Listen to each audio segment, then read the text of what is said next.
friendship could be. My Little Pony. Until you all shared its magic with me. Big adventure, tons of fun. A beautiful heart, faithful and strong. Sharing kindness, it's an easy feat. And magic makes it all complete. You have mine. Did you know you're all my very best friends?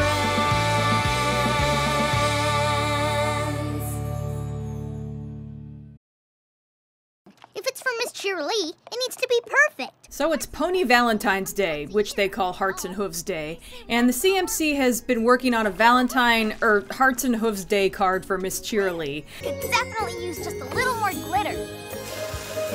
And of course they went way overboard with it because that's how they roll. It's lovely and so big. Aw, Cheerilee is so nice, especially since they're getting glitter all over the floor and she's probably going to end up being the one to clean it up. Also, where's she going to put that thing?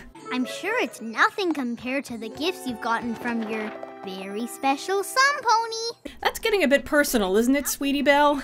Then again, she does tend to take after Rarity, and I could see Rarity doing that too. Oh, I don't have a very special sun pony at the moment. How could some pony as amazing as you not have a very special sun pony on Hearts and Hooves Day? Oh, that face. Maybe Cheerilee is a bit more complicated than we give her credit for. Of course, she puts on a happy face and tells them it's all good. I'm gonna have an absolutely terrific Hearts and Hooves Day. I just noticed how cute this little guy is and how he's blushing. Maybe he'd like to be Miss Cheerilee's very special sun pony. Look at him waddle away. If any pony deserves a very special sun pony, it's her. So of course the CMC is going to take it upon themselves to find Miss Cheerilee her very special sun pony. That is the best idea ever. No, it's not. Yeah! Let's do it! Cue a song as they go out to find the best possible match for Cheerilee.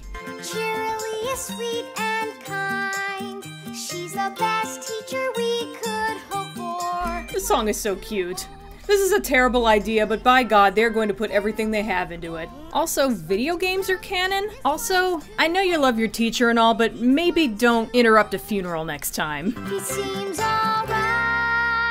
His girlfriend sure thinks so. Too tall, too clean, too smelly. Too strangely obsessed with tubs of jelly. Maybe this guy should get best face. Don't wanna quit and give up hope. Doing anything special for Hearts and Hooves Day? Nope.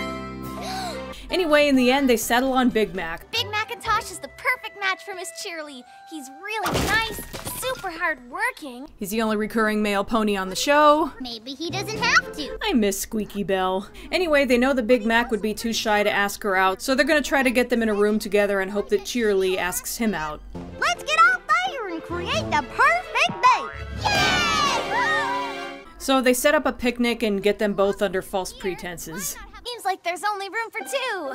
I guess we'll just be going then. They think they're so clever. Beautiful day we're having. Yup. You have something stuck in your teeth. Oh, come on! That reminds me a lot of a gag from 2 episodes ago. Oh, for Pete's sake! I'm not complaining though, they're both gold. Well, this has been strange. Yup. Of course, when it doesn't work, they figure that they just need to try something else. Until they literally run into Twilight. Did you know that this holiday got its start because of a love potion? Oh, Twilight, you have no idea what you just did. It even has the recipe. Don't suppose we could borrow that book for a little while, do ya? Of course you can. Come to think of it, that was kind of irresponsible of her. Served to ponies who aren't in the know. So they make a couple servings of love potion. I love the heart-shaped bubbles. Anyway, they're planning another picnic.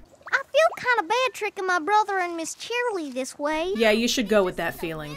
Would you three like to tell us why it was so very important that we meet you here? As usual, Sweetie Belle is my favorite. We thought you two would be perfect together. To test it. Together. So, we'll just leave you two alone. Together to test it. I mentioned to the girls that I don't have a very special sun pony, and I believe they're putting us in these awkward situations because they've decided it should be you. Cheerilee gets it, sort of. I suppose we should just humor them for a moment. Two good friends. So they drink it and... it's all downhill from here. He's my special sun pony. Yeah. Aww. You're not gonna be saying that for very long. You're my schmoopy doopy sweetie weedy pony pie. Because now they are completely insufferable. You're my cutie patootie lovey-dovey honey bunny.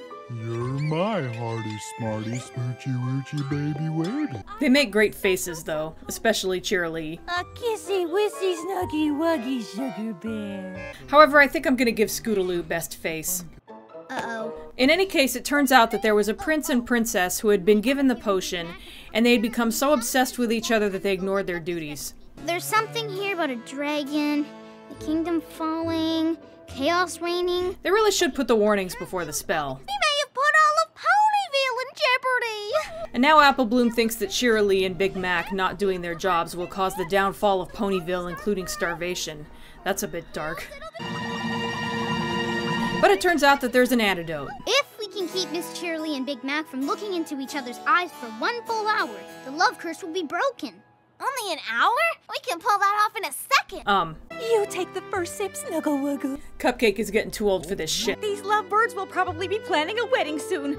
We can always use the catering business. So that gives Sweetie Belle the idea that if Cheerilee and Big Mac were about to get married, they'd each have to plan for it separately, so maybe they'll be able to pull off having them not look at each other for an hour. Meet you back at the clubhouse in an hour when this whole mess is over. So Cheerilee is kept busy trying on dresses,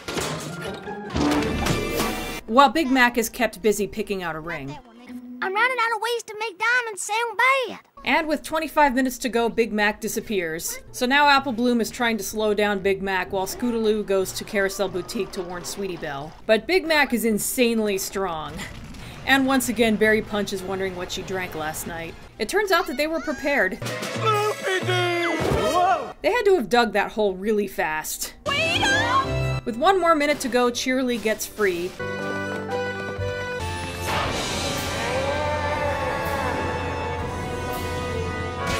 But there's just enough time for the spell to break before they see each other. Girls, can you explain why I look like I'm getting married at the bottom of a pit?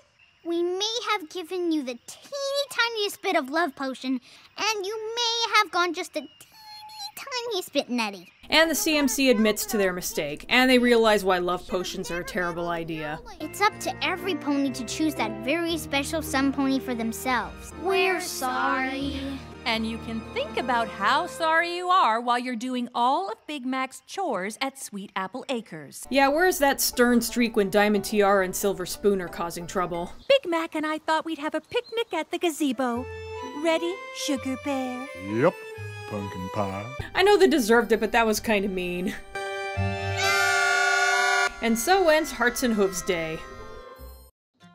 This is a fun episode, but pretty basic, as CMC episodes tend to be. It is kind of refreshing that there isn't a single mention of cutie marks for once, and even though their plan is terrible, it's really kind of sweet how they want to do something nice for their teacher. Speaking of which, I don't know what it is about Cheerilee, but I love her. I think it's because she's always depicted as a really nice teacher who is patient with children and loves her students, and it's handled in a convincing way. She doesn't feel fake or anything. I really believe that she gets a lot of satisfaction out of her job. I do wish that the writers handled her better at times. She seems completely out of touch when it comes to Diamond Tiara and Silver Spoon's bullying. And in Cutie Pox, she basically canceled class so everyone could watch Apple Bloom show off. I don't think she's meant to be a bad teacher, though. I think it's just laziness on the part of the writers, because if she did her job properly in those previous episodes, they would have been a lot shorter. But she is handled well in this one. She's mostly nice, but stern in the end when she needs to be.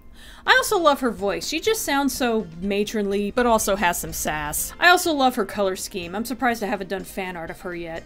In any case, it was nice to see her sort of get her own episode. At least she got more screen time than usual. I guess that's about all I have to say about this episode. Except, you know, the CMC really should have read the whole book first, because the warnings come after the spells.